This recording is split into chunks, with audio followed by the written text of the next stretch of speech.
I want to take a moment. If you're a first responder, or if you've served in our military or serve now in our military, can you stand up or raise your hand so we can say thank you? All our veterans, all our first responders, thank you. Thanks for defending us. Thanks for making us the freest country in the world. We appreciate you. I want to take a moment, too, to recognize the spouses of our first responders in our military. I got my wife standing over here, Angie Bacon. If you're a spouse of our first responders, our military, or of a veteran, would you stand up so we can thank you? All of our spouses, do that. Thank you. Our military and our police, our firemen, we cannot get our jobs done without support from home. So we're grateful. And one last group I want to recognize today. All of our young folks who are volunteers serving on campaigns, who are working door to door, the future of our party, the future of our country, the future leaders. Can you raise your hand or stand up? Because I want to thank all of our young volunteers out there for what you do. Appreciate it. You're going to deliver victory in 4 weeks. So I want to take a moment and just say, in 4 weeks, we got to get out to vote. We got to get our neighbors out. We got to work our neighborhoods. We got a big choice to make here in 4 weeks. We got a choice between results or resistance. And let me tell you about results. We have the best economy in over 40 years right now. Our unemployment is the lowest it's been in 49 years. 49 years. It's the best unemployment numbers that we have ever had in the history of our country for African Americans, for Latin Americans, and for women in this country. And we need to talk about that every day.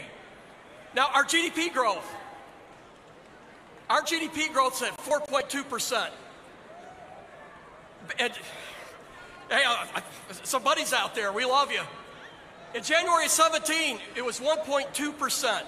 You had 4.2%, 1.2% back then versus now. Now, our previous president said 2% is the new normal. You can't get over 2%. Yeah. He said you got to have a magic wand, maybe, to get it over 2%, do that wave that magic wand thing to get it over 2%. We're at 4.2%. You know what that magic wand was? It was tax cuts and regulatory reform. And we did it without a single Democrat vote. Unacceptable. That tax cut gave 90% of all Americans a tax break. It led to bonuses and pay raises. Nancy Pelosi called them breadcrumbs. Nancy Pelosi called them breadcrumbs. Let me tell you what these breadcrumbs did. I remember talking to a lady who got a bonus, and she's getting money back from her taxes. She was 2 months behind on her mortgage, and she paid off that mortgage and got caught back up. Those were breadcrumbs to Nancy Pelosi, but not to her. I talked to a man who wasn't able to take his new wife on a honeymoon because he couldn't afford it. He used that bonus to take that new wife, or his newlywed wife, on a honeymoon. That was not breadcrumbs to him. So don't buy that breadcrumbs. By the way, that tax reform, too, put our American businesses on a competitive playing field with the rest of the world. We were paying double and triple what other countries are paying, like Canada, Ireland, Europe, the Far East. Don't we want our companies to compete on a level playing field so we can win and compete on the global economy? And that's what this president, Donald Trump, and this is what this Congress, a Republican Congress, was able to do. We restored our nation's military.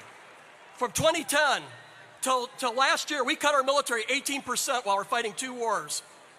We had the lowest readiness rates since 1977, the Jimmy Carter era, the Hollow Force years. We've restored that funding by 60%. We got our military back on its feet.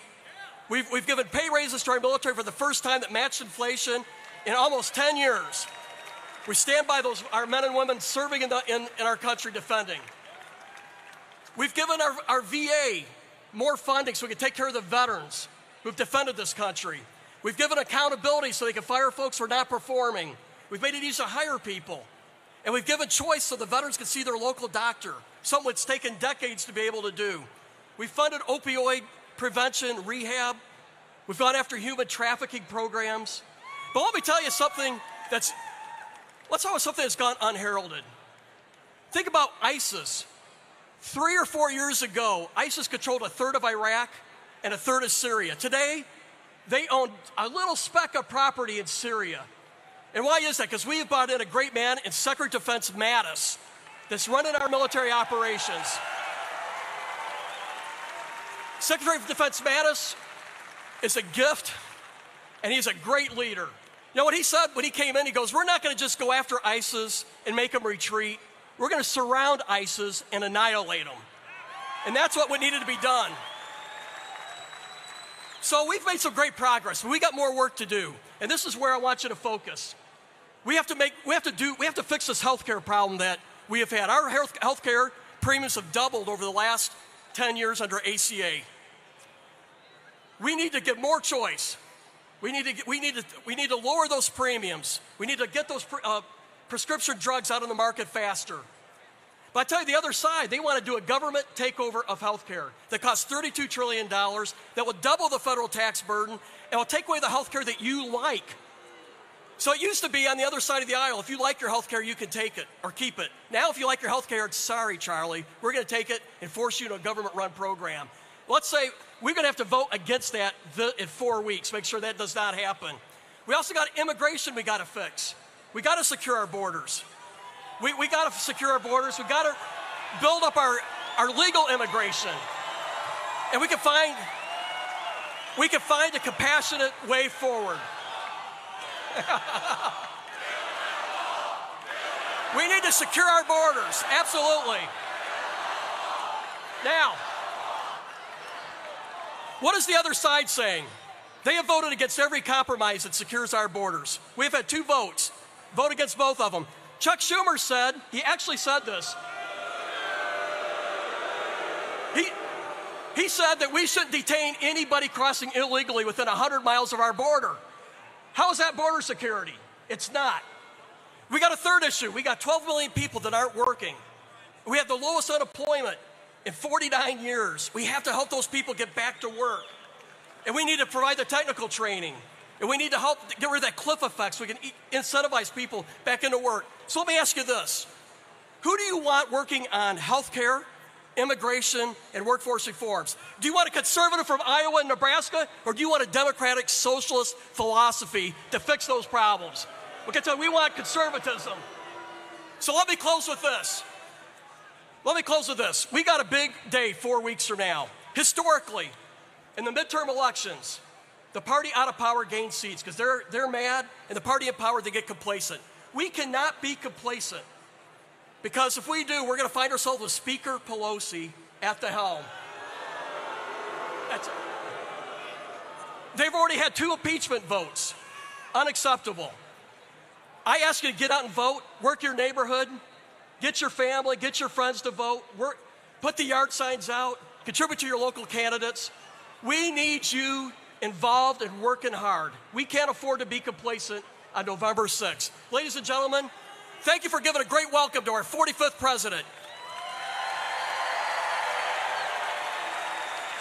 Thank you for being a part of the team. Teams win. We're all part of a great team. God bless you. Thank you.